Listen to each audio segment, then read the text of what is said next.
दोस्तों इस देश में बुद्धिस्ट सोसाइटी ऑफ धम्मा नाम के ऑर्गेनाइजेशन जो है वो रात दिन ये कंपेनिंग चला रहे हैं, रात दिन जो है वो साइलेंट मूवमेंट चला रहे हैं, रात दिन दोस्तों साइलेंट प्रोटेस्ट कर रहे हैं, पैदल मार्च करके ये संदेश भिजवाना चाह रही है सरकार के पास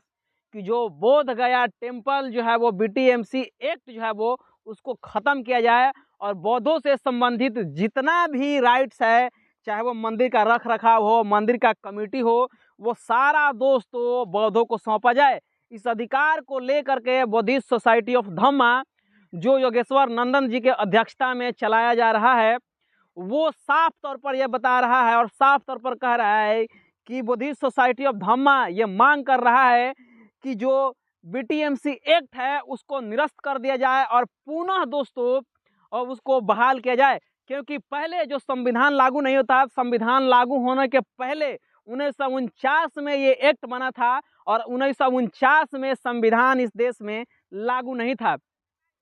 तो इस किस प्रकार से ये एक्ट जो है वो आज किस प्रकार से काम कर रहा है, ये हमारे समझ से बाहर है। बुद्धिस्ट सोसाइटी ऑफ धम्मा का कहना है कि जब संविधान लागू हुआ तो आर्टिकल 13 जो है वो दोस्तों जितने भी पुराने नियम थे, कानून थे, कायदे थे, आर्टिकल थे, वो सब स्वतः खत्म हो गए, ध्वस्त हो गए। तो आज जब नए सिरे से संविधान लागू है तो फिर ये एक्ट क्यों काम कर रहा है, ये हमारा समझ से बाहर है। दोस्तों एक बार नहीं कई बार बुद्धिस्ट सोसाइटी ऑफ धम्मा नाम के जो ऑर्गेनाइजेशन है वो रात दिन ये मूवमेंट चला रहा है, साइलेंट मूवमेंट चला रहा है कि बुद्धिस्ट सोसाइटी ऑफ धम्मा के बैनर तले जो पहले ये एक्ट बना था बीटीएमसी एक्ट 1949 उसको ध्वस्त किया जाए, ख़त्म किया जाए और बौद्धों से संबंधित जितना राइट्स है, जितना अधिकार है, उनके रख रखाव है, पुजारी से संबंधित है, वो सारा के सारा बौद्धों के हाथों में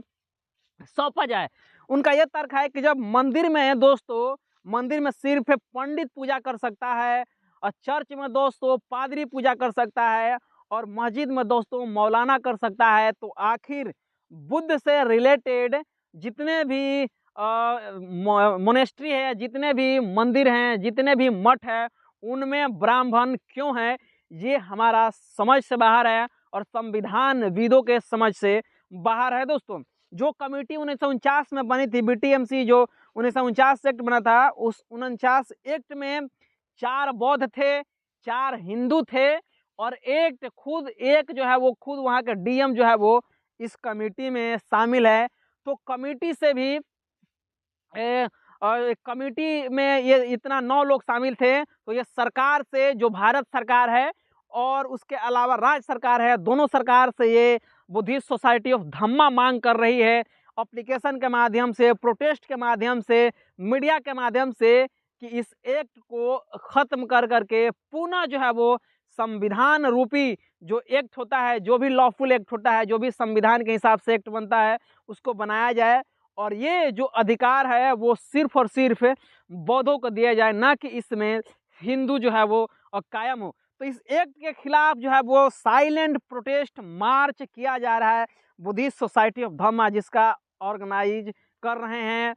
योगेश्वर नंदन जी और तमाम और भी जो लोग हैं इसकी निगरानी में काम कर रहे हैं और रात दिन ये प्रोटेस्ट करके मांग कर रहे हैं कि हमको ये एक्ट निरस्त करके पुनः दूसरा एक्ट बहाल किया जाए। दोस्तों मैं आपको बता दूं कि कुछ दिन पहले दोस्तों ये बुद्धिस्ट सोसाइटी ऑफ धम्मा जो है वो 6 तारीख से लेकर के दोस्तों 11 तारीख तक बोध गया से लेकर के जो बिहार की राजधानी बिहार है, बिहार की राजधानी पटना है, वहाँ तक साइलेंट प्रोटेस्ट मार्च निकाला गया और सरकार के पास ये आवेदन दिया गया कि इस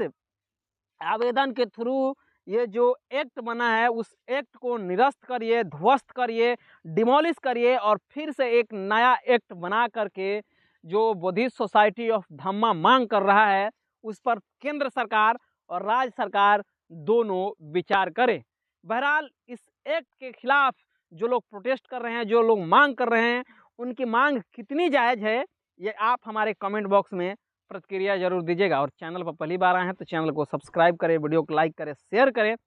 पेज पर देख रहे हैं तो पेज को भी लाइक और फॉलो जरूर कर दीजिएगा। मिलते हैं अगले खबरों के साथ, तब तक बहुत बहुत धन्यवाद। Thank you.